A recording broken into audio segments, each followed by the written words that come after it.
saya akan menyampaikan materi. Selamat pagi. Assalamualaikum warahmatullahi wabarakatuh.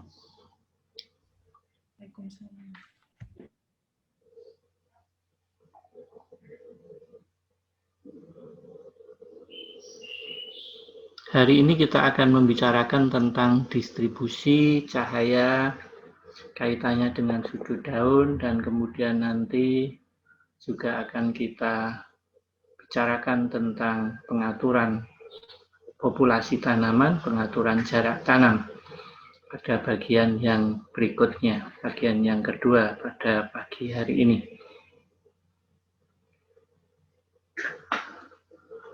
Daun tanaman, maaf sebelum saya lanjutkan, siapa tahu ada yang kurang dapat mendengar suara saya, tolong yang sekarang sudah masuk menghidupkan terlebih dahulu mikrofonnya dan bisa menjawab pertanyaan saya. Apakah suara saya sudah cukup jelas? Jelas, Pak. Sudah, Pak. Kemudian PowerPoint-nya sudah nampak yang ukuran slideshow? Sudah, Pak. Pak, betul, Pak. Sudah. Baik, jadi saya teruskan. Silakan boleh dimatikan mikrofonnya. Kalau dilihat dari posisinya, daun tanaman dapat dibagi menjadi 3. Yang pertama adalah yang disebut dengan daun mendatar. Yang kedua adalah daun yang sedang. Dan yang ketiga adalah daun yang tegak. Menentukan posisi datar sampai tegak itu dihitung dari bidang datar. Untuk urusan fisiologi tanaman, mengukurnya dari bidang datar. Berbeda dengan yang dilakukan oleh teman-teman dari pemuliaan, mengukurnya dari sumbu batang tanaman. Sehingga dia mengukurnya dari bidang vertikal. Jadi ada 2 perbedaan cara yang saling bertentangan, tetapi mari kita sinkronkan. Pada saat kita berbicara tentang fisiologi tanaman, maka harus jelas bahwa mengukurnya adalah dari bidang datar. Sehingga daun tanaman disebut mendatar kalau dia mempunyai sudut kurang dari 35 derajat dari bidang datar. Dia disebut daunnya tegak apabila mempunyai sudut lebih besar dari 60 derajat dari bidang datar. Antara keduanya disebut daun sedang, yaitu mempunyai sudut antara 35 sampai dengan 60 derajat dari bidang datar. Sekali lagi dari bidang datar. Sehingga nanti pada saat Anda membaca suatu tulisan, itu harus dipastikan dia mengatakan derajat. Itu harus jelas dari bidang datar atau dari bidang tegak. Karena ada 2 perbedaan yang berlawanan. Posisi daun, apakah dia mendatar atau tegak, itu akan mempengaruhi distribusi cahaya yang ada di dalam tajuk tanaman. Saat cahaya matahari mencapai puncak tajuk, kemudian dia menerobos tajuk tersebut, makin lama cahaya itu semakin redup. Mengapa demikian? Karena cahaya tersebut ditangkap oleh daun. Sebagian ditangkap, sebagian diteruskan. Tergantung kepada posisi daun tersebut, termasuk juga sebenarnya nanti adalah pada ukuran daun besar-besar atau kecil-kecil dan warna daun dan yang lain-lain. Tapi pada kesempatan ini yang kita bicarakan adalah kaitannya dengan posisi daun, apakah dia datar atau tegak. Bagaimana cahaya terdistribusi di dalam tajuk itu mengikuti suatu hukum yang disebut dengan hukum Beer dan Lambert yang kemudian diterjemahkan oleh Monsi Saeki. Rumusnya, mari kita lihat, ini kurang lebih seperti ini. I per I0 sama dengan E pangkat minus KL. I adalah intensitas cahaya. I0 itu intensitas cahaya pada titik 0 di puncak tajuk tanaman. II adalah pada lapisan keberapa. Jadi tergantung Anda mengukurnya pada jarak berapa dari puncak tajuk tanaman. Itu diberi kode II. Intensitas cahaya pada lapisan ke I. E adalah bilangan natural 4,7 berapa begitu. K adalah koefisien peredupan cahaya. L adalah indeks luas daun.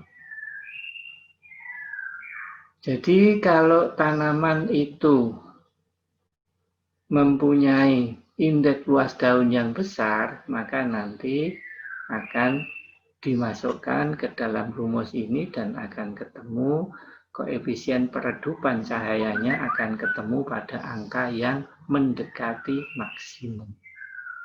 Mendekati 1. Demikian juga pada koefisien peredupan cahaya. Jadi caranya nanti akan kita lihat selanjutnya bagaimana cara mendapatkan nilai-nilai ini. Hasil yang diperoleh itu nanti akan bervariasi. Kalau daunnya mendatar kurang dari 35 derajat, maka daun itu akan banyak menyerap cahaya, sehingga nilai K-nya akan ketemu mendekati 1. Kalau daunnya tegak, maka koefisien peredupannya itu menjauhi angka 1 mendekati angka 0. Jadi pada umumnya hasil pengamatan perhitungannya kemudian mendapatkan bahwa daun datar itu mempunyai koefisien peredupan 1. Artinya begitu cahaya itu masuk maka seluruh cahaya itu akan diserap oleh daun tanaman, tajuk tanaman, sehingga yang diteruskan itu hampir 0. Tetapi kalau daun tegak itu banyak yang diteruskan, sedikit yang diserap oleh daun tersebut. Ini adalah model.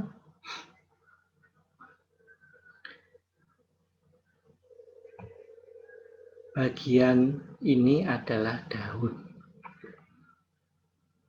Ini perhitungan cahaya yang diteruskan dan yang ditangkap. Kalau ada sinar matahari jatuh pada tajuk dengan daun mendatar, mari kita lihat berapa yang diteruskan, berapa yang diserap. Ini kalau daunnya itu mendatar, maka seluruh cahaya matahari akan ditangkap oleh daun tersebut dan tidak ada yang diteruskan. Kalau dia itu lebih condong ke atas dengan posisi 30 derajat, ini pasti termasuk daun mendatar karena batasannya kan 35. Ini 30. Masih mendatar tetapi sudah lebih tegak. Kita dapatkan nanti angka-angkanya bahwa yang gelap itu menjadi lebih sedikit. Yang terang bertambah. Angka nanti akan menunjukkan bahwa dalam posisi 30 derajat, itu 10% cahaya diteruskan, 90% ditangkap. Kalau dinaikkan lagi menjadi 45 derajat, maka saya tidak begitu bisa melihat angkanya karena sangat kecil, tapi nanti ada angka catatannya, kurang lebih 75% itu ditangkap, 25% diteruskan. Pada posisi 60 derajat, 50% ditangkap, 50% diteruskan. Kalau naik lagi menjadi berapa? 75, mungkin di situ angka yang tertera adalah 7 berapa sebentar. Oh, susah sekali, kecil. Nanti kita lihat. Prinsipnya adalah semakin tegak daun, sampai yang terakhir ini adalah 85 derajat, hampir tegak lurus sinar matahari yang datang, ini yang diteruskan kemungkinan nanti angkanya 10 atau berapa. Yang ditangkap 10, yang diteruskan 90, nanti angka-angkanya saya tidak mudah untuk melihat karena gambarnya yang sangat kecil. Tetapi itu adalah modelnya, simulasinya. Ini angka-angkanya ada di sini. Derajat dari bidang datar 0, 30, 45, 60, 75, 85 seperti model yang tadi. Cahaya yang diserap kalau 0, 100%, yang diteruskan 0. Semua ditangkap. 30 derajat 87, 13. 60, 50, 50. 85, 10, 90. Kurang lebih seperti itu. Untuk dapat bayangkan bagaimana daun itu menangkap cahaya matahari dipengaruhi oleh sudut posisi daun, maka kita bisa membuat model yang lain yang lebih mudah kita lakukan, yaitu dengan membuka dan menutup pintu atau jendela rumah yang terbuat dari kayu. Sinar matahari di luar sudah cukup terik, pintu ditutup, jendela ditutup. Kita fokus pada satu pintu sekarang. Di dalam ruangan gelap sama sekali, karena tidak ada cahaya yang bisa masuk, karena 100% cahaya yang ada di luar itu terhalang oleh daun pintu yang posisinya mendatar. Dilihat dari sudut datangnya sinar, itu dia mendatar. Kalau kemudian kalau daun pintu itu kita buka sedikit, maka akan ada cahaya yang mulai masuk. Kalau di sini misalnya sudutnya itu dibuat menjadi 30 derajat dari posisi kita, maka ada 10% cahaya yang masuk. Karena yang 90% masih ditangkap. Kalau daun pintu itu sejajar dengan arahnya datang sinar matahari, maka 100% cahaya masuk. Tidak ada yang ditangkap, walaupun mestinya karena posisi daun pintu itu, maka adalah sedikit yang ditangkap, tetapi dia betul-betul tegak lurus dari arah datangnya sinar. Sama dengan arah datangnya sinar, sehingga hampir-hampir tidak ada cahaya yang ditangkap, semua diteruskan masuk ke dalam ruangan. Gambarannya seperti itu, nanti boleh dipraktekkan. Buka jendela atau pintu, semakin kita memposisikan daun pintu itu tegak lurus terhadap datangnya sinar, maka semakin banyak cahaya yang tegak lurus. Searah, bukan tegak lurus, salah ya. Jadi kalau daun pintu itu searah datangnya sinar, berarti dia dalam posisi seolah-olah daun itu tegak terhadap bidang datar, maka seluruh cahaya akan masuk. Tetapi kalau daun pintu itu ditutup, berarti dia mendatar posisinya pada posisi kita, tegak lurus dibanding cahaya yang masuk, maka semua cahaya akan diserap daun pintu dan tidak ada yang diteruskan, akibatnya ruangan menjadi gelap. Nah, kemudian kaitannya dengan intensitas cahaya yang diserap oleh daun tanaman dengan fotosintesis adalah pada baris yang terakhir.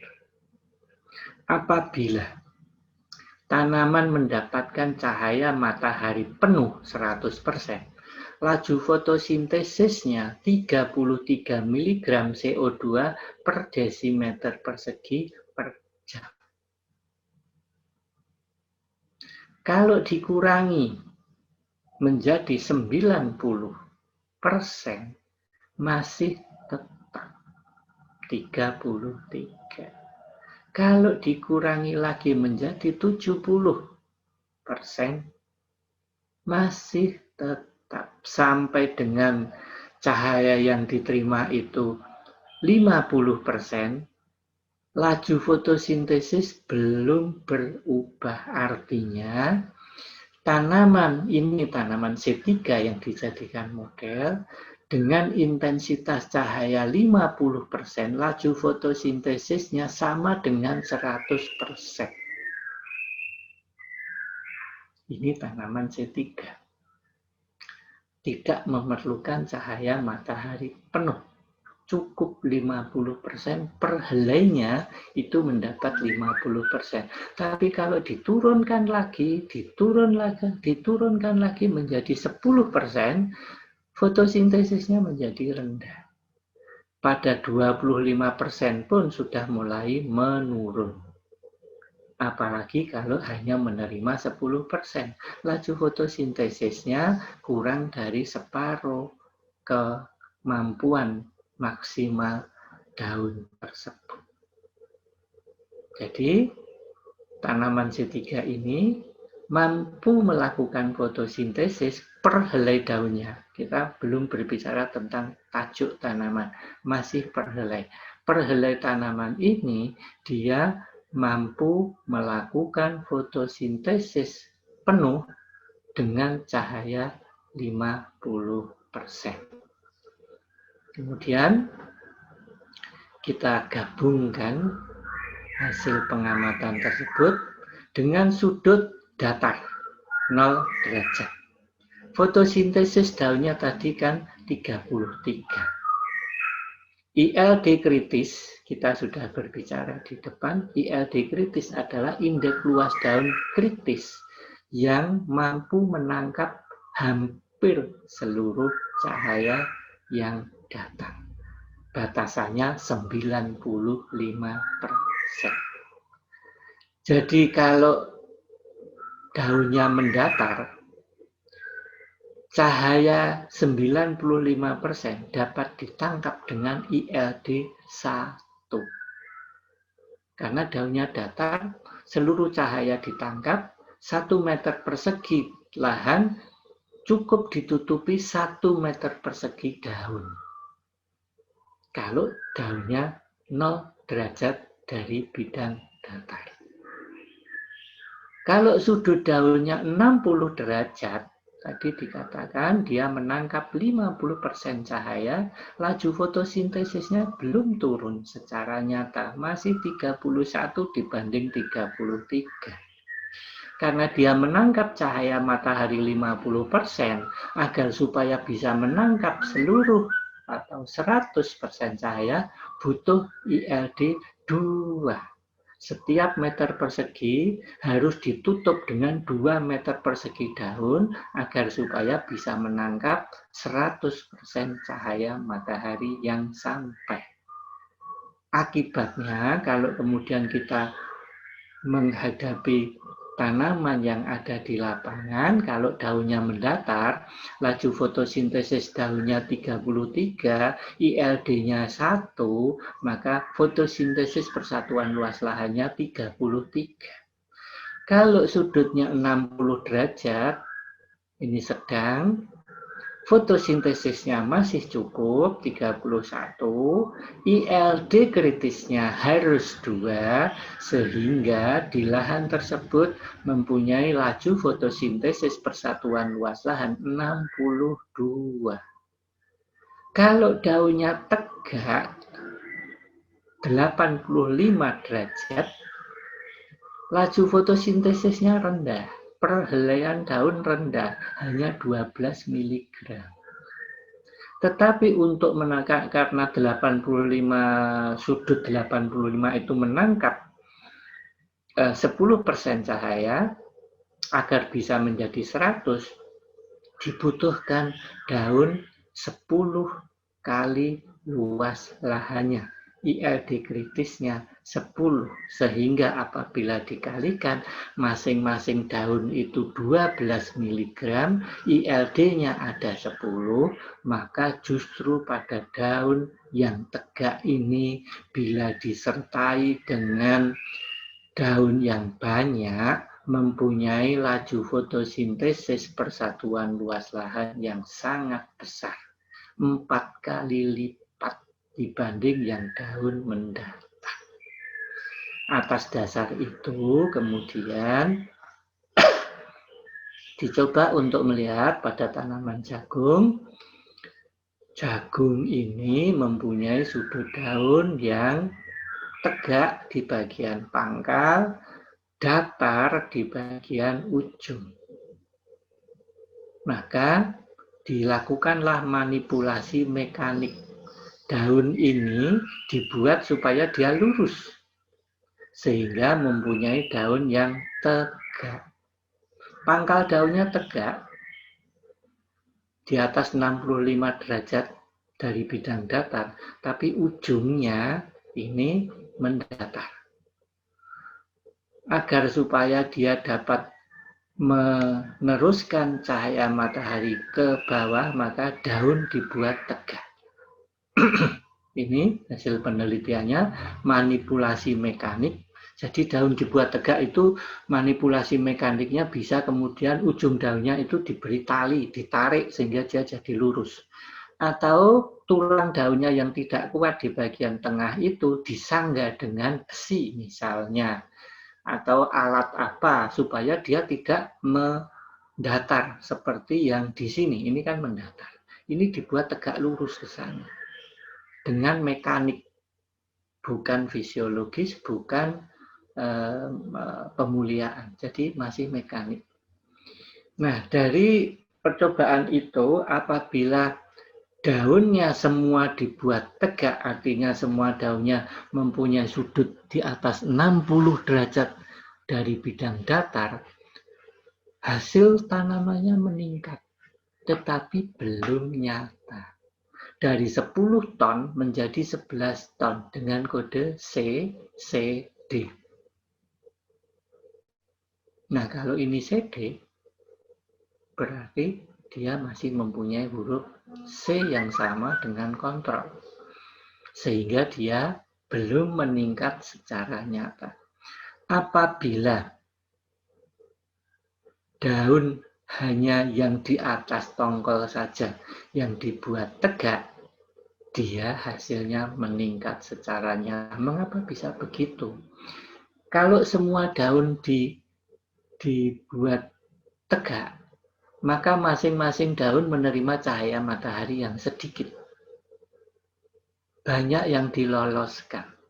Tanaman mendapatkan cahaya matahari yang lebih sedikit. Tetapi kalau cahaya matahari di atas itu dibuat, daun tanaman jagung di bagian atas dibuat tegak, cahaya mataharinya lolos ke bawah, ditangkap oleh daun bagian bawah, sehingga semua daun melakukan fotosintesis dengan optimum. Yang di atas mendapat cahaya matahari penuh, menangkap sebagian. Yang di bawah mendapat cahaya matahari sisanya, ditangkap semuanya. Sehingga secara keseluruhan dari tajuk itu produktivitasnya meningkat. Atas dasar perhitungan fisiologis secara manipulasi mekanik itu, kemudian informasi ini ditangkap oleh para peneliti pemuliaan, kemudian membuat jagung hibrida yang daunnya tegak. Tegaknya tentu saja mengikuti yang di atas tongkol tegak, yang di bawah datar. Dari hasil pemuliaan tidak usah disanggah menggunakan mekanis, karena daunnya memang sudah tegak dengan sendirinya.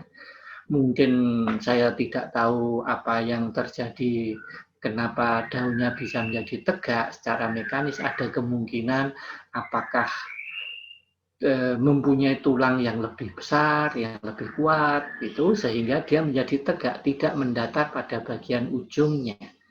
Akibatnya kemudian daun tanaman itu mampu melakukan fotosintesis secara optimal sehingga produktivitasnya meningkat secara nyata. Dari A menjadi B, dari 6 menjadi 8. Nah, itulah kerjasama antara ilmu kita sebut fisiologi dengan ilmu yang kita sebut pemuliaan.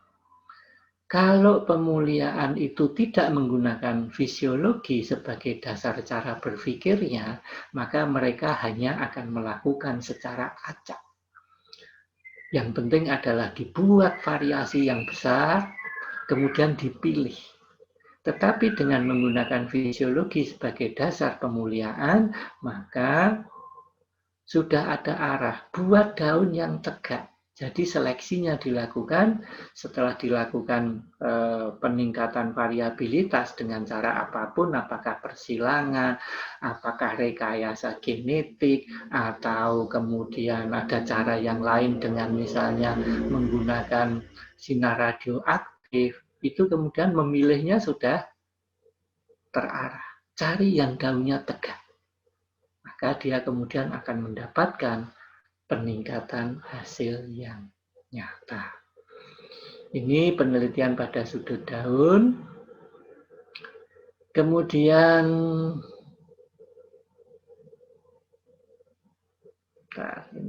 ini penelitian begini. Saya ingin menceritakan suatu, ini sih hukumnya sama yang dipakai, II per I0 E pangkat minus KL, hukum Beer dan Lambert ini diterapkan demikian. Pada tanaman padi, pada tanaman kelapa, pada tanaman kopi, pada tanaman apel atau yang lain, terdapat kecenderungan agar supaya mempunyai produktivitas yang tinggi, batang tanaman dibuat pendek. Lahirlah, jadi kalau tidak bandingkan nanti pada bagian perbandingan kultivar kita akan lihat gambarnya, tetapi Anda di lapangan bisa melihat padi rojo lili, padi varietas lokal itu tinggi-tinggi.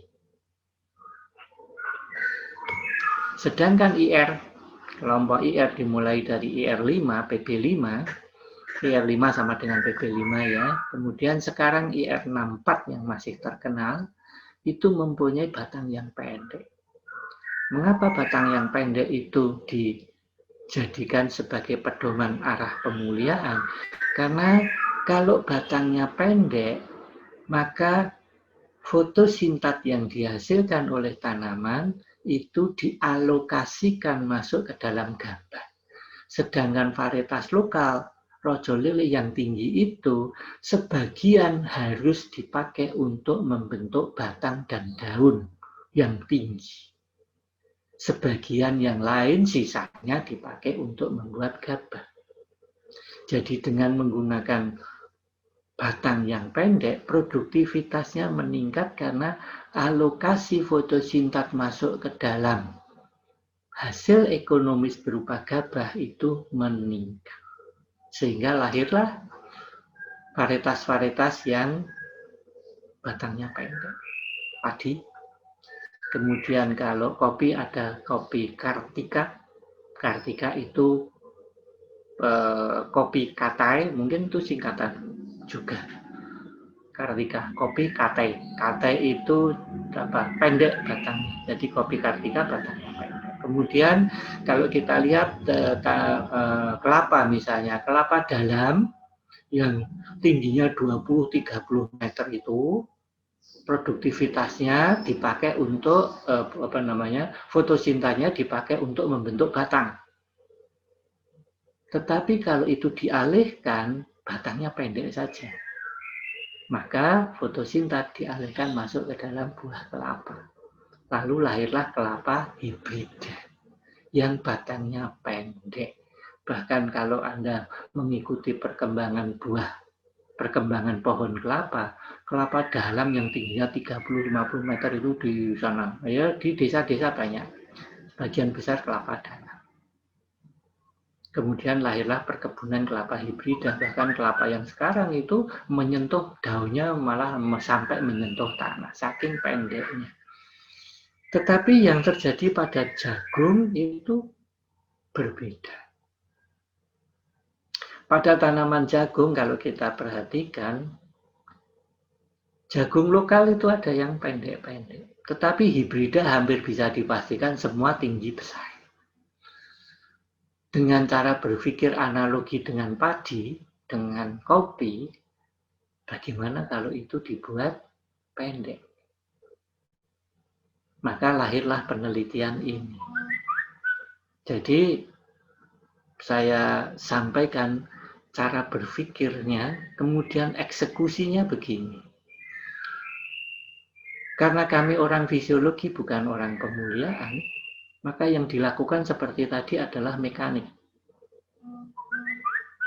Jagung tanaman ini dipotong batangnya, ada yang dipotong 10% dari seluruhnya, jadi kalau tingginya 2 meter, maka dipotong 20 cm.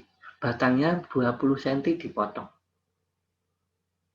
Potongannya kita sisihkan. Dipotong sampai dengan ada yang tinggal separuh. Jadi yang 2 meter tingginya tinggal 1 meter. Dipotong ya, dipotong mekanis. Kemudian dari segi fisiologi kita mau melihat. Ini disambung. Semula saya bilang sambung pakai sunduk sate. Ambruk besar karena berat. Kemudian penelitinya ini mahasiswa S1 itu menyambungnya dengan pipa pralon. Karena ini bukan mau hidup, ini mau melihat distribusi cahayanya saja. Sehingga dipasangi pralon, dalam 1 hari itu diamati bagaimana distribusi cahayanya. Ternyata distribusi cahayanya buruk. Karena apa? Dengan batang yang pendek, daunnya berimpit-impitan, sehingga cahayanya tidak bisa sampai ke bagian bawah. Gambar ini garis besarnya menceritakan seperti itu. Jadi batang yang tinggi, distribusi cahayanya bagus sampai daun bagian bawah menerima cahaya matahari, sehingga daun bagian bawah masih bisa melakukan fotosintesis. Hasil fotosintesisnya dipakai sendiri untuk respirasi daun itu, dan sebagian ditranslokasikan terutama masuk ke akar, ke bawah yang lebih dekat. Tetapi kalau ini dibuat jadi pendek secara mekanis, itu daunnya bertumpuk-tumpuk.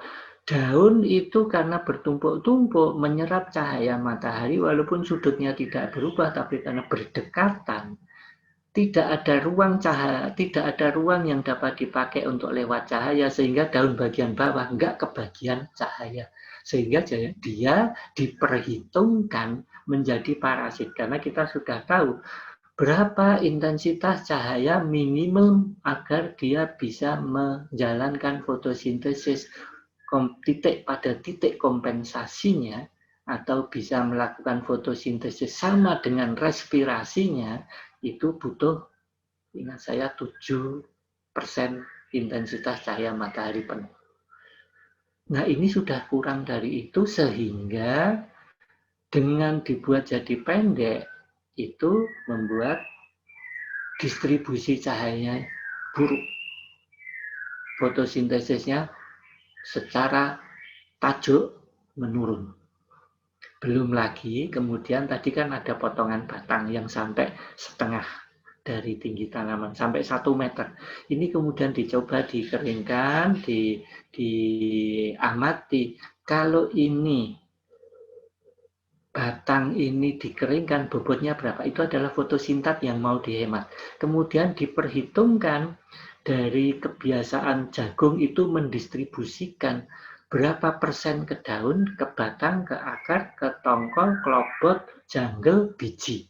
Ternyata dari penghematan fotosintat batang yang dipotong ini, yang masuk ke dalam biji diperhitungkan sangat kecil sehingga tidak menyebabkan peningkatan hasil yang nyata. Masih ditambah distribusinya yang jelek, kesimpulannya batang jagung tidak usah dibuat pendek karena distribusi cahayanya buruk, peningkatan hasil akibat realokasi fotosintat dari batang tidak meningkatkan biji secara nyata. Penelitiannya mudah sekali. Interpretasinya yang harus banyak menggunakan berbagai pustaka untuk itu. Nah, jadi dengan demikian maka Anda bisa membuat penelitian. Ini penelitiannya dilakukan datang ke sawahnya petani, minta izin.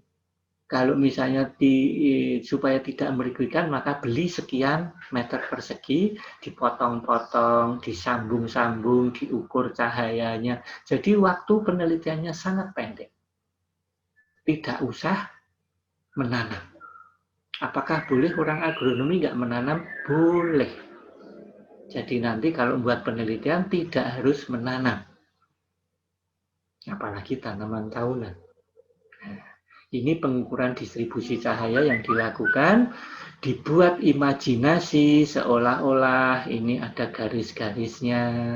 Pada garis ini, ketinggian ini jadi dibuat menggunakan misalnya galah bambu, diberi batas. Pada titik ini diukur intensitas cahayanya, terus sampai ke bawah. Kemudian, ya ini tentu saja harus membuat tanaman korban. Ini dipotong berapa indeks luas daunnya, potong indeks luas daunnya, dan seterusnya. Dipotong sampai bawah, tentu saja harus punya tanaman korban yang semacam ini, mungkin harus membeli kepada petani atau perkebunan, atau memang kerjasama sehingga diizinkan untuk menghancurkan tanaman ini karena fisiologi harus merusak-rusak semacam ini untuk mendapatkan data. Setelah itu maka kemudian diperoleh suatu nilai koefisien peredupan cahaya. Ini pada sawit. Ini kebun pembibitan sawit yang sudah sangat modern. Ada sprinklernya yang digerakkan dengan menggunakan sensor. Jadi ini sudah menerapkan pertanian 4.0. Nah, di sini kita bukan mau mempelajari teknologi itu, tetapi mau melihat daun tanaman sawit yang masih bibit itu tegak, erektopil. 70% lebih dari daunnya mempunyai sudut di atas 45 derajat.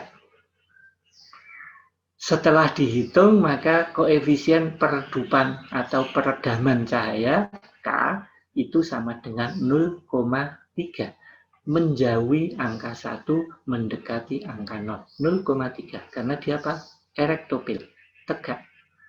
Tetapi kalau dia sudah dewasa semacam ini, bisa dilihat bagian pucuknya daunnya tegak, bagian daun yang bawah ini sudah kelihatan sekali 0 derajat. Jadi dia makin ke bawah, makin mendatar. Karena tidak semuanya tegak seperti bagian pucuk, maka dia mempunyai koefisien peredupan cahaya yang lebih mendekati 1 dibanding dengan bibit. Bibit 0,3, tanaman dewasa 0,44. Nah, kemudian tanaman kakao. kita sebagai orang di daerah tropika, ahli pertanian di daerah tropika, tidak bisa sepenuhnya menggunakan ilmu yang berasal dari negara barat yang banyak menggunakan tanaman semusim. Kita harus membuat sendiri. Jadi kalau tanaman dikatakan berdaun tegak, itu mempunyai sudut di atas 60 derajat dari bidang datar. Tanaman kakao ini daunnya kalau dilihat dari bidang datar juga tegak.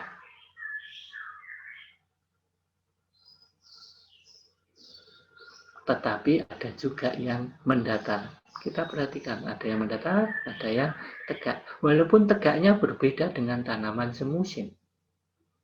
Atas dasar itu, maka kemudian setelah diukur, tanaman kakao ini mempunyai koefisien peredupan cahaya K bervariasi tergantung klonnya. Antara 0,57 sampai 0,84. Rata-rata 0,62. Sehingga dia boleh dikatakan rata-rata mempunyai daun yang agak mendatar. Sebagian besar daunnya mendatar. Sehingga mempunyai koefisien peredupan cahaya 0,62. Sebelum berpindah, saya ingin menyampaikan sesuatu yang mungkin pada kelas A saya terlewat, tidak menyampaikan pada kelas B, ini saya jadi teringat. Kita balik ke rumus. Boleh pakai ini, boleh pakai yang di depan. Ini, bentar. Nah, ini, yang ini lebih jelas. Dengan mengetahui koefisien peredupan cahaya, K ini misalnya apakah dia 0,3 misalnya. Ini adalah bilangan tetap 4,7.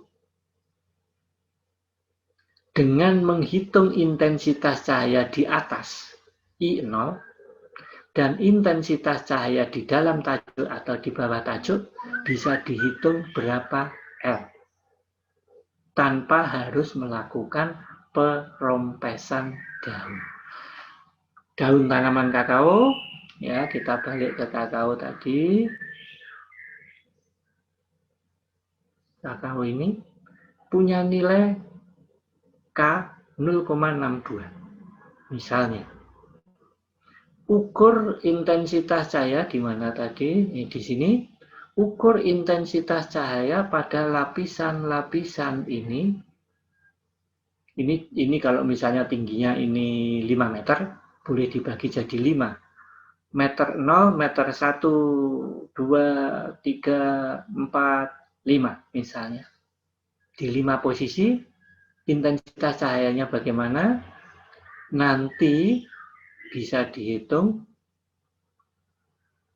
berapa indeks luas daunnya. Bahkan kita boleh mengukur di bagian sini, samping, dan di bawah tajuk.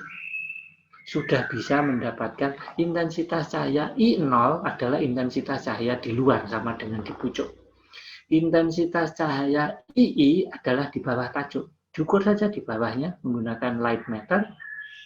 Dari angka itu masuk ke dalam rumus, maka akan bisa dihitung berapa indeks luas daunnya tanpa merontok. Ini kemarin Mbak Uci saya tidak menyampaikan kepada kelompok A, sehingga kelompok A perlu mendapatkan rekaman yang kelompok B ini saja, kelas B ini saja, supaya nanti jadi lengkap. Nah, kemudian pada teh. Teh ini ada paling tidak ada 2 tipe daun. Yang Cina, tipe Cina, sinensis, itu daunnya kecil, hijau gelap, agak tegak. Sedangkan yang asam, tipe asam, itu daunnya lebih lebar, warnanya agak lebih muda, dan cenderung mendatar.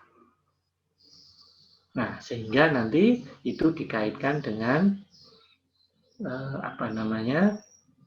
ILD berapa yang baik pada tanaman teh. Berikutnya adalah pemangkasan. Pemangkasan ini kaitannya dengan distribusi cahaya. Tujuan pemangkasan adalah membentuk kerangka tanaman yang baik, mengatur percabangan agar daun merata sehingga cahaya dapat terdistribusi secara merata. Jadi, tanaman yang ditanam di lapangan teh misalnya atau kakao, setelah dia tumbuh mencapai tinggi tertentu dilakukan pangkasan bentuk, cabangnya diatur. Kemudian dia akan tumbuh dewasa, misalnya pada teh. Suatu saat setelah dia berumur 4 tahun, tajuknya sudah sangat rapat, sudah sangat tinggi, sehingga daun bagian bawah menerima cahaya dalam jumlah di bawah titik kompensasi. Fotosintesisnya lebih rendah dibanding respirasinya, dia menjadi daun parasit. Maka setiap 4 tahun sekali kurang lebih tergantung banyak faktor dilakukan pemangkasan produksi. Jadi kalau Anda berada di Pagilaran, ada bagian kebun yang dipangkas bersih. Karena dia sudah melewati batas titik optimum. Dari segi fisiologi, ya, yaitu distribusi cahayanya sudah memburuk. Dari segi operasional kebun, pemetik daun, pemetik pemanen, itu sudah tidak bisa menjangkau bagian pucuk di atas. Tangannya sudah tidak sampai. Sehingga itulah waktunya dilakukan pangkasan produksi. Dalam kehidupan kita berbangsa dan bernegara,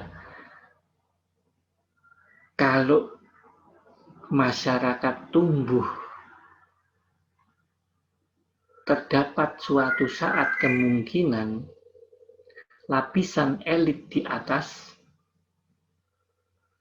menyerap semua sumber daya yang ada di Indonesia ini dengan tidak memberikan sumber daya tersebut pada lapisan bawah. Masyarakat elit bagian atas akan menghabiskan sumber daya itu sehingga bawah tidak mendapatkan bagian. Daun bagian bawah ini harus tetap hidup. Agar tetap hidup, maka kemudian lahir yang namanya raskin. Dalam agama Islam ada zakat dan sebagainya.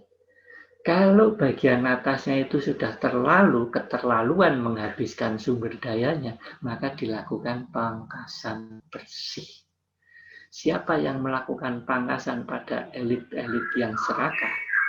KPK, Inspektorat Jenderal, dan sebagainya. Sama dengan tanaman ini, pangkas. Akan terbentuk tajuk yang baru, tumbuh yang baru, produktivitasnya lebih tinggi karena distribusi cahayanya bagus, sampai dengan suatu optimal nanti pangkas kembali. Itu yang terjadi pada tanaman, sehingga bentuknya kalau itu dibiarkan dia akan semrawut kayak begini, kemudian diatur menjadi lebih baik, semacam yang di sebelah kanan. Ya, ini cerita yang lain. Nah, baik, kita teruskan. Cahaya matahari adalah sumber energi untuk kehidupan tanaman ini. Perlu ditangkap dengan sebaik-baiknya. Mohon maaf, saya mau bertanya pada yang hadir, apakah ada suara burung yang masuk? Iya, Pak. Iya, Pak. Ganggu enggak? Enggak, Pak. Mengganggu apa enggak? Enggak, Pak. Enggak, ya sudah. Kalau mengganggu, saya tutup jendelanya supaya supaya suaranya tidak masuk. Tidak usah ditutup ya, sudah saya teruskan. Tapi banter ya suaranya sebentar. Maaf, saya tak menutup jendela saya.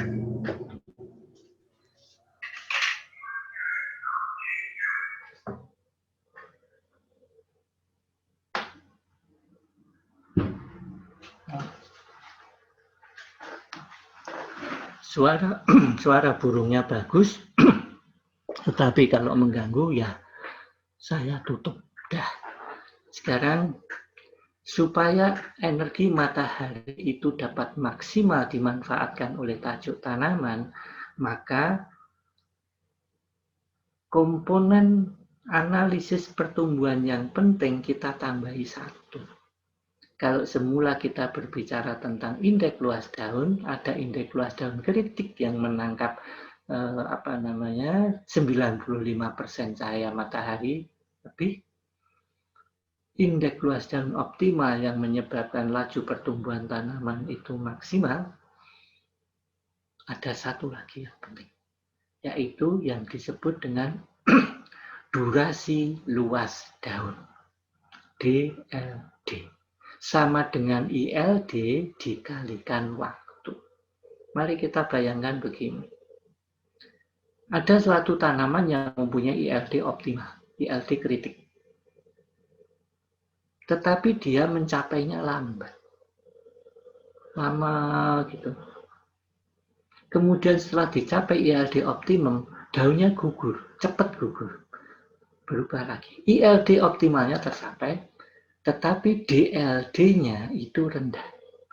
Bandingkan dengan tanaman yang dengan cepat tumbuh, mencapai ILD optimal, kemudian ILD itu dapat ditahan lama, daunnya tidak gugur.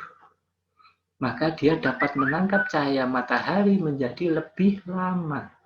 Dalam kondisi optimal lebih lama. Itu yang disebut dengan DLD. ILD kali waktu. DLD-nya besar. Bukan hanya ILD-nya, tapi waktunya besar. Nah, ada suatu hubungan yang sudah diperoleh bahwa LAD mempunyai hubungan dengan BKT yang di bawah ini lebih bagus 0,67 dibanding LAB. Jadi yang lebih penting adalah LAD-nya daripada LAB-nya. Leaf area duration. Aduh, saya masih salah di sini. Ini menggunakan bahasa Inggris. Leaf area duration, durasi luas daun. Ini bahasa Indonesia, LAB masih belum. Kemarin rasanya sudah saya ganti. Ini saya ganti aja sekarang, nanti tidak selak lupa lagi. Ini durasi luas daun. DLD, bentar ya Mbak Mas. Durasi luas daun. Ya.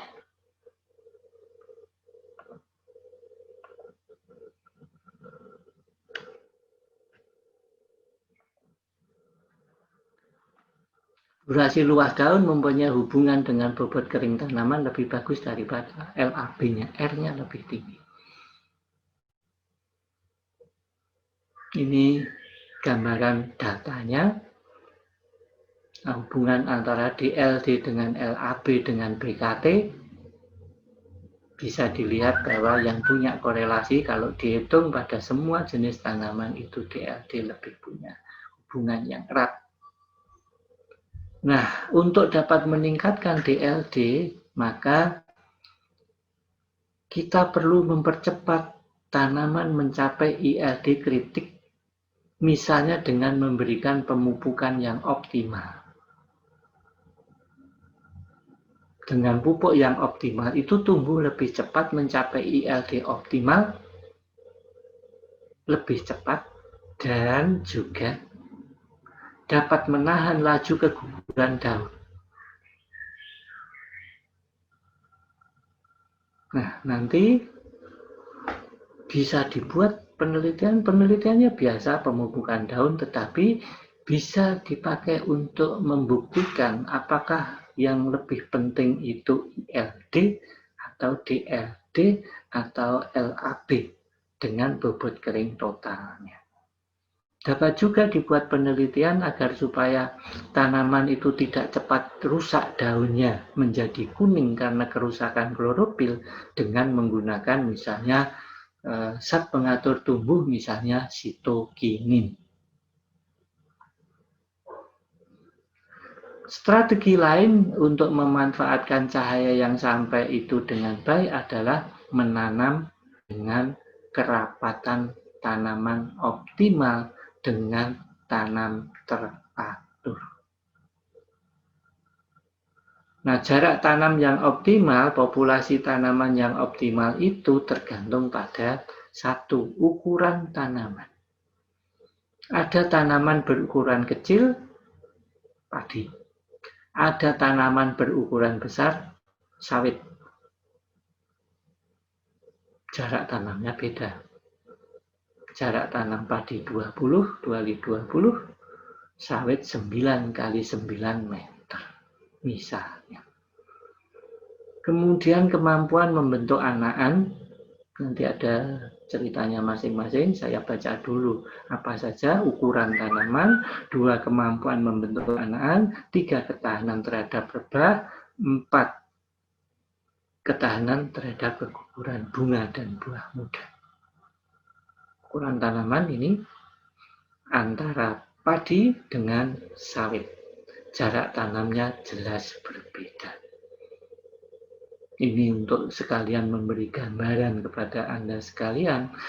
Inilah kebun sawit di daerah yang berbukit-bukit ditanam tidak dengan menggunakan jarak tanam normal 4 persegi panjang, tetapi dia mengikuti garis kontur karena urusannya dengan erosi. Kemudian ini tanaman padi ditanam dengan jarak tanam 20 x 20, tapi ada barisan yang kosong. Nanti kita lihat lebih jauh. Ukuran tanaman. Kemampuan membentuk anakan atau percabangan. Kita membandingkan antara sorghum yang mampu membentuk anakan dengan jagung yang tidak mampu membentuk anakan. Jadi sorghum itu kalau ditanam dengan jarak tanam renggang, anakannya banyak dibanding yang ditanam dengan jarak tanam sempit, sehingga pada populasi berapa sampai berapa, 32.000 sampai 128.000, itu produktivitasnya tidak berubah karena jumlah tongkol yang dihasilkan sama saja. Waktu dia ditanam dengan jarak tanam yang rapat, itu anakannya sedikit, sehingga jumlah tongkolnya sama. Beda dengan jagung, dia peka terhadap perubahan populasi atau jarak tanam. Karena waktu ditanam dengan jarak tanam longgar, tidak ada anakan yang terbentuk, ya produktivitasnya rendah. Anda mungkin tidak begitu mengenal tanaman sorghum semacam ini. Kita sedang mencoba mempopulerkan ini tanaman ini sama dengan jagung bentuk batangnya, tetapi hasilnya diperoleh dari tongkol yang ada di bagian atas. Kalau jagung ini kan bunga jantan, ini tongkol. Ini sangat tahan kering, sehingga cocok dibudidayakan di daerah lahan kering, daerah kering, pada musim kering. Pada saat itu mungkin tidak ada tanaman yang bisa ditanam dengan baik di lokasi itu lalu diberokan. Nah, daripada berok, tanami sorghum. Dia sumber karbohidrat sama dengan padi dan jagung. Ini jagung, dia peka terhadap perubahan jarak tanam. Bentuk jarak tanam itu bisa 4 persegi panjang atau bujur sangkar. Pada tanaman padi, bujur sangkarnya kita sebut sistem tegel. Mari kita lihat, ini perubahan planting density. Kalau pada tanaman yang kecil, tanaman berukuran kecil, tanaman semusim tidak begitu terasa. Tetapi ini kita lihat adalah pohon sawit misalnya. Kalau dia ditanam dengan sistem bujur sangkar, 9 x 9, masing-masing tanaman mendapatkan ruang yang sama semacam ini, tetapi ada ruang kosong di antara 4 tanaman ini yang cukup lebar. Untuk memperkecil ruang kosong ini, Tanaman tetap ditanam dengan jarak tanam 9 kali 9, tetapi posisinya segitiga. Nih. Nah, kalau segitiga, ruang kosongnya menjadi lebih sempit. Tetapi masing-masing tanaman tetap mendapatkan ruang yang sama. Dengan demikian, maka ini kita lihat samalah ini ya di segi 3 dan segi 4. Ini kalau dilihat dari segi 4 dan segi 3, ini jarak tanam 6, 7, 8, 9, ini jumlah tanaman per hektarnya. Kalau menggunakan jarak tanam 6 meter segi 4, 1 hektar ada 278, kalau dia segitiga 320. Kalau 9 meter 123 banding 143. Masing-masing produktivitas tanamannya akan tetap karena dia mendapat ruang yang sama, tetapi ruang kosongnya lebih sedikit, populasinya lebih besar. Kalau kemudian itu diwujudkan untuk tanaman semusim, nanti suatu saat mungkin generasi Anda akan memanfaatkan mesin-mesin semacam ini. Kita sudah mulai untuk itu, ada rice transplanter dan sebagainya, tetapi lahan di tempat kita di Pulau Jawa itu sempit-sempit sehingga tidak mungkin masuk mesin sebesar ini. Bahkan rice transplanter yang kecil itu pun kalau di tempat-tempat penanaman padi yang berlereng, berundak-undak, berteras-teras itu tidak bisa masuk. Nah, ini adalah mengatur jarak tanam yang di atas itu adalah berjarak 15 inci. Misalnya, ini semua wadah benih akan dipasang dan diisi. Waktu panen, ini jarak mesin pemotongnya berdekatan. Yang ini ditarik ke atas 1 sehingga jaraknya menjadi 30. Mesin pemotongnya juga lebih lebar. Bisa diatur semacam itu. Ini hubungan kerapatan tanaman dengan hasil. Kita lihat ini hasil kacang hijau. Ternyata bentuk hubungan ini populasinya, kemudian ke sana adalah bobot kering tanaman.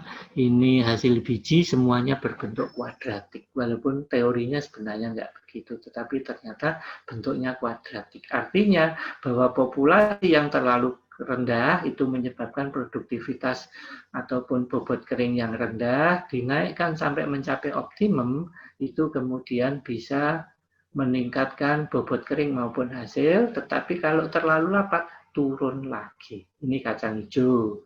Kemudian ini jali. Apa itu tanaman jali? Anda mungkin nggak kenal. Ini tanaman jali. Mirip juga dengan jagung, bijinya lebih keras. Dapat dipakai sebagai sumber pangan pokok juga, sama dengan sorghum, jagung, padi.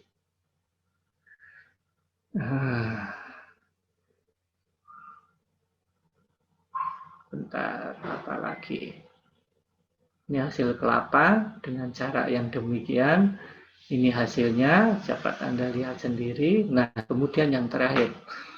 Ada suatu fenomena baru akhir-akhir ini yang disebut dengan jajar legowo. Saya mau lihat sekarang pukul berapa? Pukul 8.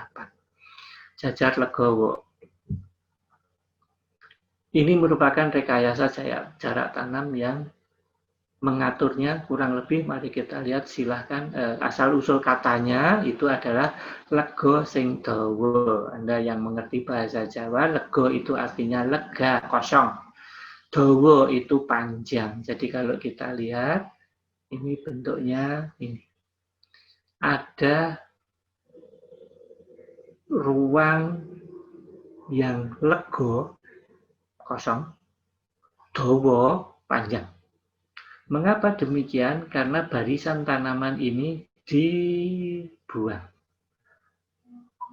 Nah, mengapa perlu dilakukan semacam itu? Ada suatu fenomena bahwa tanaman yang berada di pinggir, semacam ini, mempunyai produktivitas yang tinggi. Kemudian dicermati, mengapa demikian? Dia mendapat sinar lebih banyak.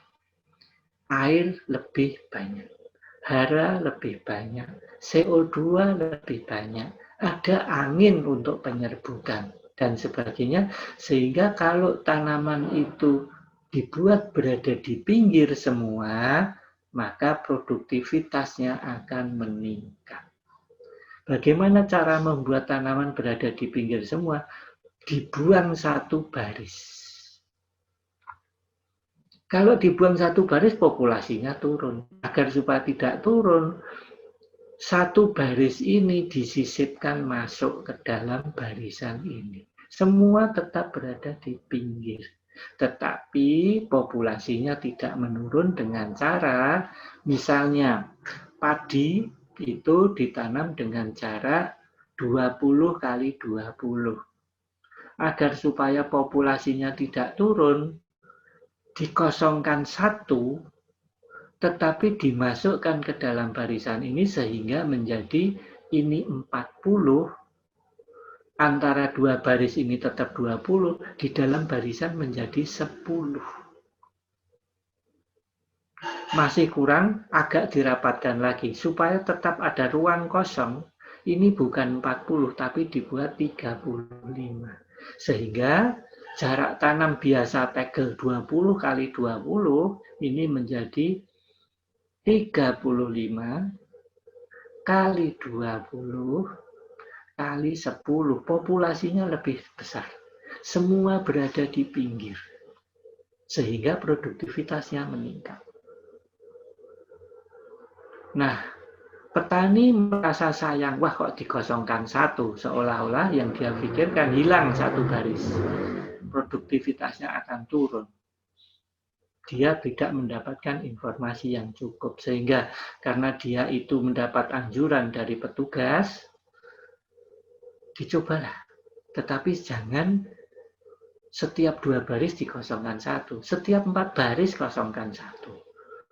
Yang masih sayang lagi sampai 8 baris baru mau mengosongkan satu. Sehingga lahirlah legowo yang bervariasi. Seharusnya yang namanya legowo adalah 2 baris tanaman, 1 baris kosong. Ini yang disebut legowo yang awal. Tetapi ada modifikasi menjadi 41, 61, 81.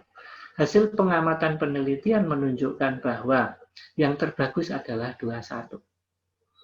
41 sudah menurun, 81 sama dengan tanam tegel biasa. Nggak ada perbedaan. Sudah selesai materi yang saya berikan, waktunya agak melonjak sedikit menjadi 8:08. Seharusnya selesai pada pukul 7.50, ada 15 menit mundur, tetapi saya masih ingin memberikan kesempatan kepada Anda untuk dapat mengajukan pertanyaan, kemudian pengalaman, atau ada yang kurang jelas, atau ada sesuatu yang berbeda dengan yang saya sampaikan, silakan. Dari sekarang, yang sedang berbicara jangan lupa menghidupkan mikrofonnya.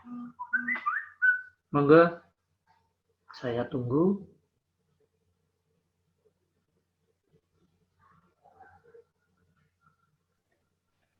Selamat pagi Pak Didi. Di. Pak, saya mau nanya Pak. Ini kan kalau di sawah saya tuh kemarin saya tanami pisang. Itu tadi sudah dijelaskan ada kemampuan membentuk anakan. Itu kalau misalkan saya jadikan bibit baru itu sebenarnya baik enggak ya Pak? Anakan itu Pak. Bisa. Iya, nggih. Ini cerita beda. Tetapi saya punya bimbingan mahasiswa. Saya dulu begini, cara berpikir saya salah sebenarnya. Bahwa untuk hal-hal yang praktis, saya tidak mau memberikan topik itu kepada mahasiswa UGM.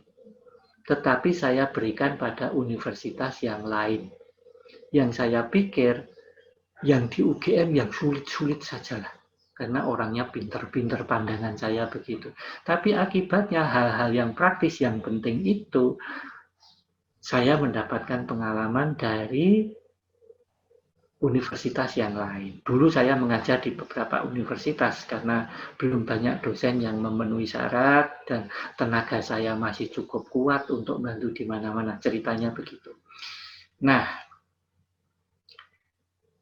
untuk pisang itu anakan boleh dikatakan bahwa perbanyakan itu memang selama ini hanya menggunakan anakan saja. Sehingga kalau itu diambil anakannya, ya bagus-bagus saja. Justru mereka tidak akan saling bersaing. Jadi dalam satu rumpun itu ada satu yang sedang berbuah, siapa generasi berikutnya yang akan berbuah setelah ini dipanen.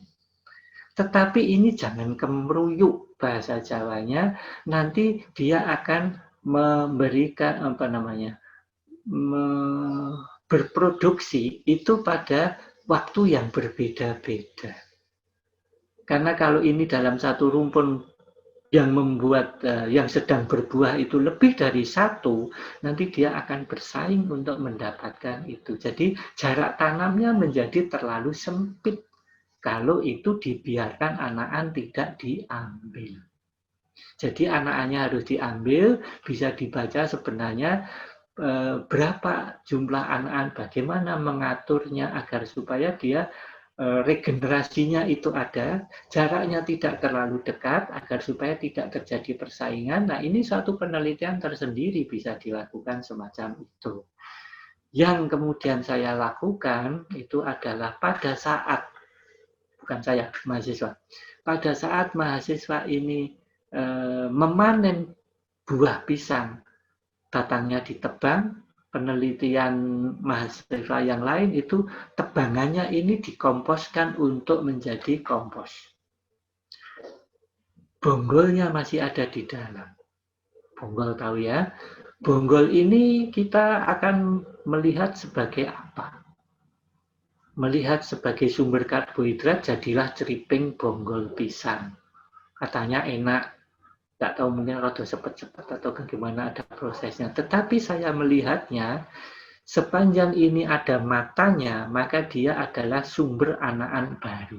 Sehingga dari satu bonggol pisang yang sudah dipanen itu dibelah menjadi beberapa. Ingat saya 7 maksimum. Kalau terlalu kecil nggak punya tunas, nggak bisa tumbuh.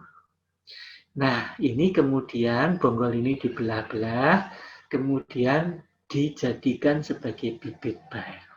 Bukan hanya anakan yang perlu diatur, bonggolnya pun bisa dijadikan sebagai bibit baru. Untuk mempercepat pertumbuhan bibit ini, maka dia diberi zat pengatur tumbuh. Zat pengatur tumbuh yang saya minta dipakai oleh mahasiswa waktu itu adalah dari zat pengatur tumbuh alami. Bukan yang sintetis kimia itu. Nggak usah beli, cukup menggunakan air kelapa. Penelitiannya yang dilakukan air kelapa yang mana? Air kelapa tua, air kelapa sedang, air kelapa muda. Apakah boleh langsung direndam atau harus diencerkan? Ternyata hasilnya adalah kalau kelapa tua itu sudah tidak perlu diencerkan lagi karena zat PT-nya sudah turun. Tetapi kalau air kelapa muda ini harus diencerkan supaya tidak terlalu pekat zat pengatur tumbuhnya. Dengan menggunakan itu pertumbuhannya menjadi lebih cepat.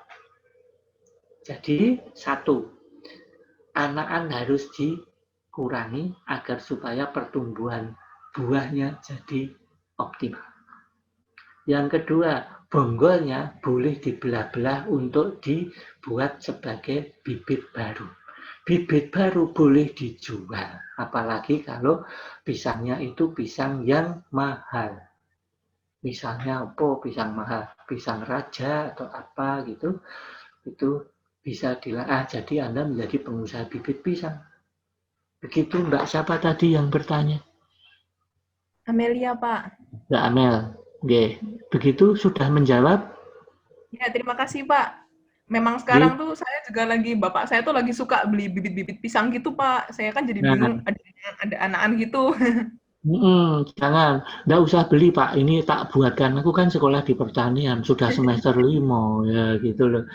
Buat itu jadi bonggol anakannya jelas itu harus dikurangi supaya dia tidak saling bersaing. Karena kalau bersaing tadi kan populasinya terlalu tinggi, kerapatannya menjadi terlalu tinggi, produktivitasnya turun. Nah, ini diatur seperti KB, diatur itu loh, Mbak. Nah, kemudian bonggolnya belah-belah lupa, dibelah-belah. Nah, kemudian satu lagi. Jadi kalau tadi yang saya ceritakan menggunakan zat pengatur tumbuh dari air kelapa, boleh menggunakan kalau Anda punya apa namanya sapi, boleh menggunakan urin sapi. Syukur kalau ada urin sapi betina yang sedang bunting, itu lebih bagus karena ZPT-nya tinggi. Bahkan kalau dari si agama mungkin nggak boleh ya, itu menggunakan urin kita sendiri. Jadi kalau di luar Jawa sana yang bukan Muslim itu boleh dia pakai urinnya itu. Bahkan di Vietnam itu feces itu dijadikan sebagai pupuk kandang yang disebut dengan night soil. Mengapa disebut night soil? Karena ini adalah soil yang dikeluarkan pada saat night. Monolog cerita itu. Oke, sudah. Ya, terima kasih banyak, Pak. Oke, monggo. Selamat bekerja itu, dibuat bibitnya. Yang lain monggo silahkan.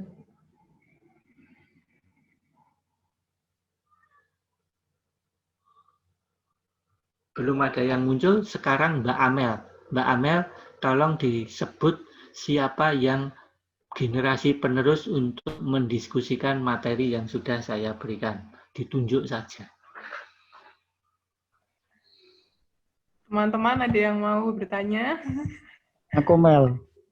Ya wes, aku Mel. Rahmat Dwi Fauzi. Monggo Mas Rahmat. Ya Pak, mau mengkonfirmasi aja Pak yang tadi terkait dengan aku cerita ya. Ya, monggo, Pak.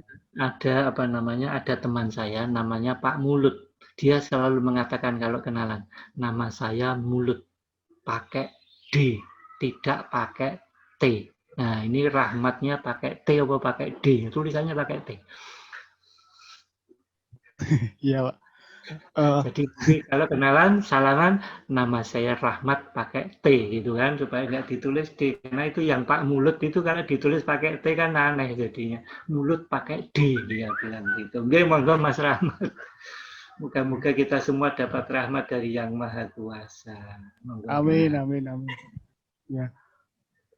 Baik Pak, mau mengkonfirmasi terkait yang tadi jagung. Berarti kalau misalkan jagung itu semakin tinggi, berarti pertumbuhannya optimal ya Pak?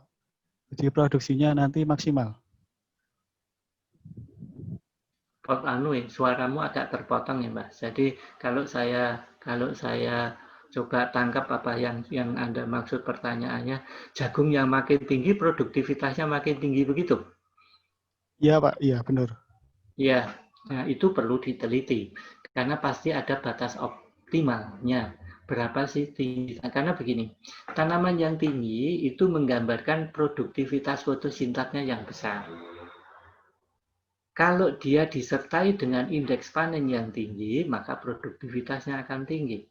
Tetapi kalau semakin tinggi tanaman, semakin banyak alokasi asimilatnya masuk ke bagian vegetatif dengan indeks panen yang makin turun, maka dia akan menurun hasilnya. Jadi tidak selalu, hanya kecenderungannya tadi bahwa tanaman jagung yang hibrida besar-besar itu karena indeks panennya cukup tinggi juga, produktivitasnya lebih tinggi dibanding dengan jagung lokal maupun jagung komposit yang mungkin ukurannya lebih rendah.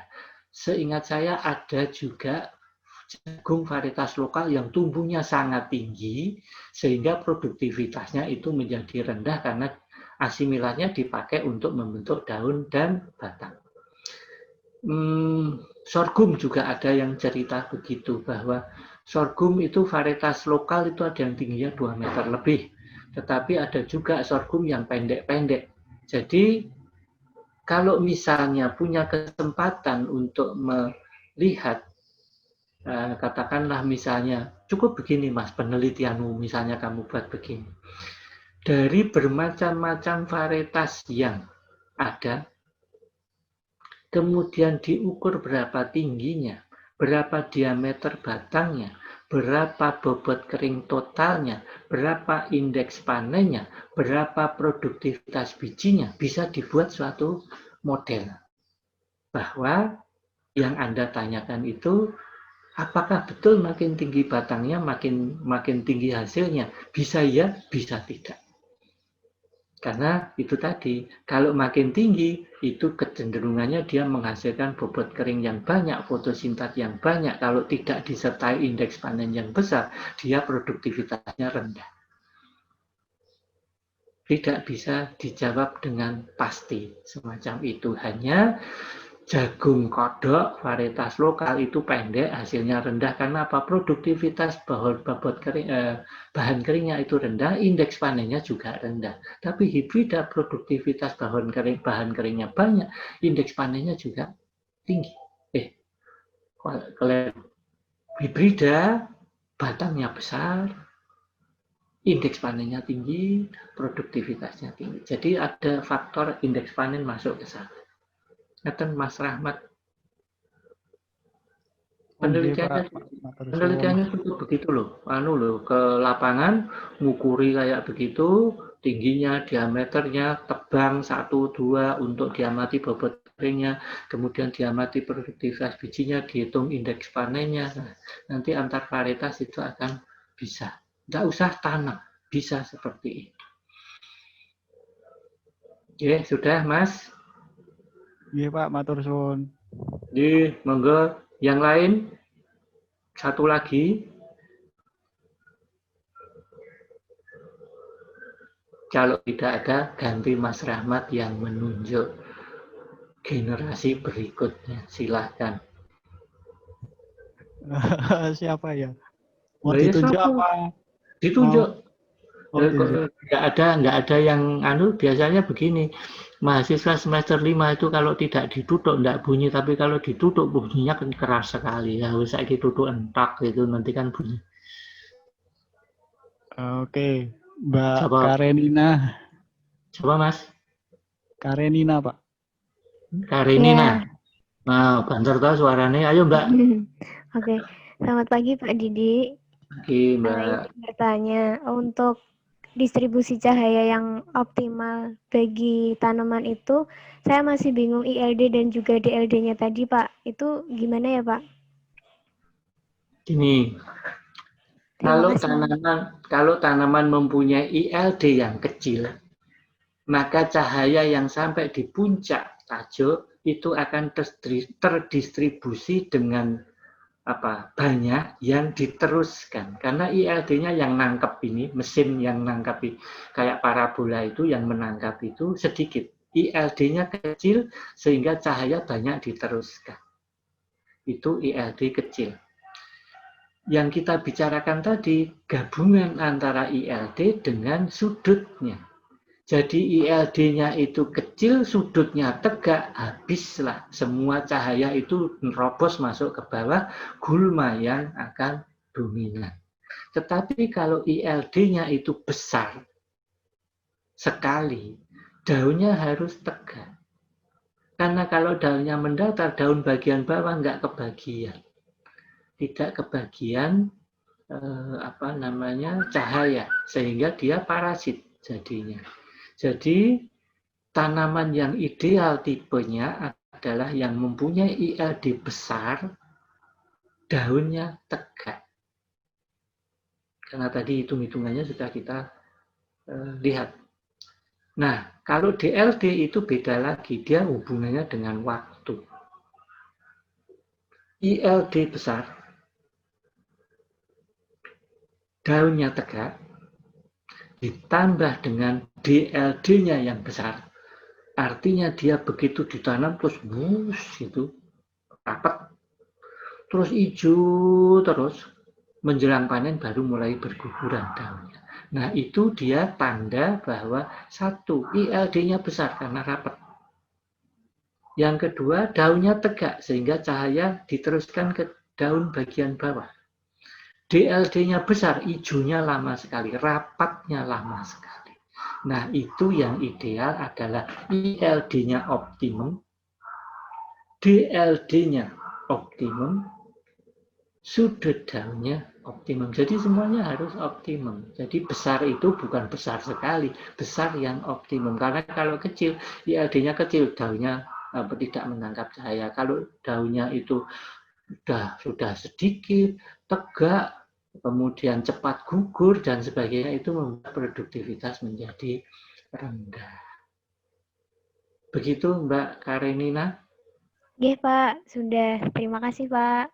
Nggih, sampun. Jadi saya memberi kesempatan bagi yang lain untuk mengajukan pertanyaan, tapi saya tidak membuka Mbak Karenina untuk menunjuk. Cukup bagi yang ada pertanyaan secara langsung, boleh satu lagi.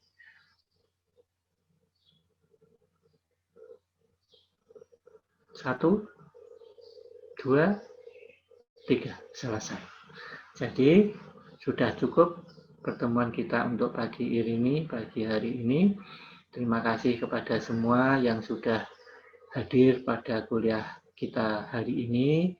Terima kasih kepada para kontributor yang menanyakan sesuatu yang memperkaya informasi yang saya berikan.